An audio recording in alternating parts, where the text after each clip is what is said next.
I'm going to tell you really quick why it's so important to be grounded in your own. I really want to expand on this because there have been so many times throughout my spiritual journey. I've been like a practicing tarot reader and just like spiritual person all around for the past like 9 years now.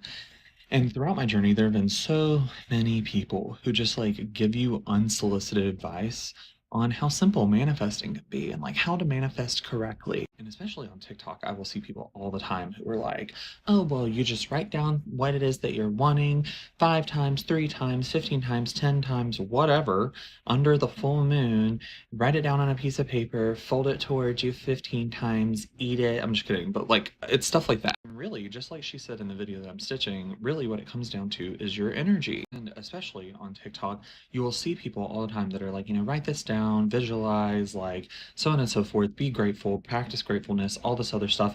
But they're missing the one point behind it all, which is why. Why do you have to do those things? Why do you have to write it down? Why do you have to visualize? For most of them, to be completely honest, they don't know. They don't know why.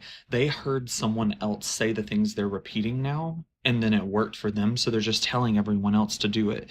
But the problem is that that doesn't work for everyone. If I had $1 for every time some just like white spiritual person got on this app or even to me to my face talked to me and made it seem so simple of like, yeah, you can just like quit your job, you don't need money, you can just manifest and the universe will pay for everything. That kind of believing does not work for me. It may work for you and that's awesome, but it doesn't work for me. And that's the thing about manifesting. And there's a lot that goes into manifesting too. Like, and of course, again, I'm just one of the people on this app telling you how it works and things like that. But I'm going to try and push like an educational stance, like a learn more about you stance. And you may have to learn more about you through the lens of other people.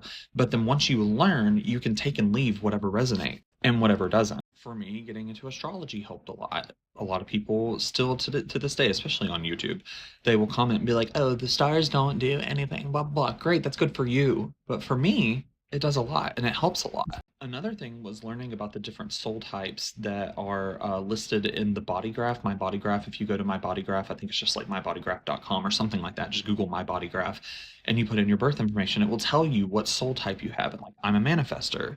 And for years, I wondered, like, how am I a manifester? I struggle manifesting. But then in the long run, especially where I'm at right now, I realize, no, I'm actually a really good manifester.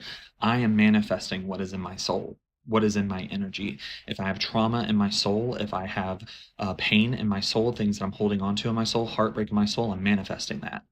And in order to start manifesting things that were not the things that I didn't want, so to manifest the things I wanted, I had to cleanse that stuff out of my soul. Literally just a few months ago, I had somebody being like, no, like, just believe it, just believe it.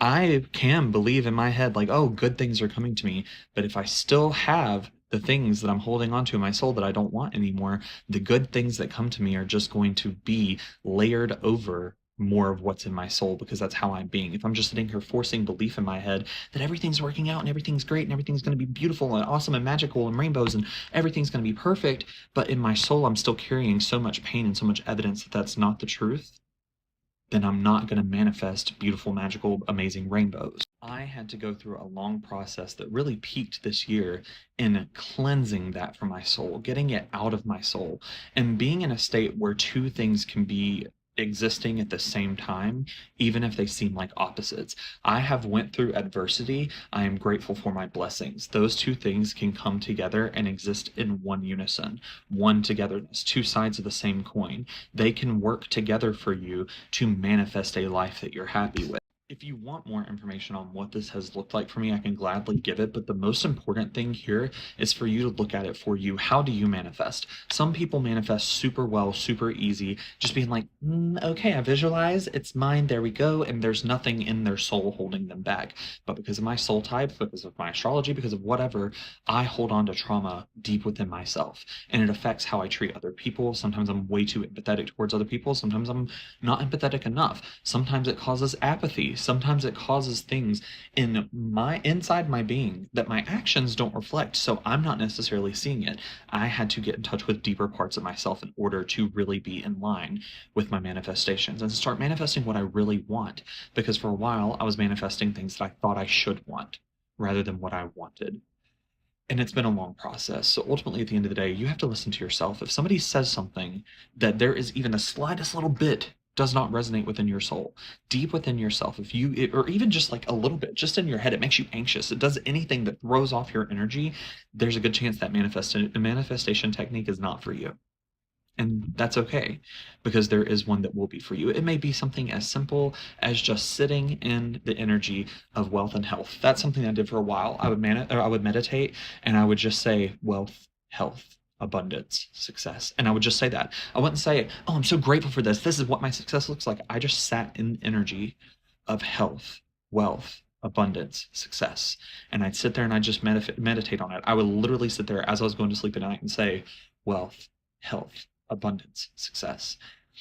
And eventually, what started to happen is that as I sat in that energy, the things that did not align with that energy started coming to the surface. Not so I could get rid of them, but so I could love them, so I could change them, so I could heal them, so that I could shift it to where that could exist at the same time as health, wealth, abundance, and success. Past heartbreak and past trauma can exist at the same time. It's not about getting rid of it, it's about letting it come to the surface and seeing how it ties into this. They can work together.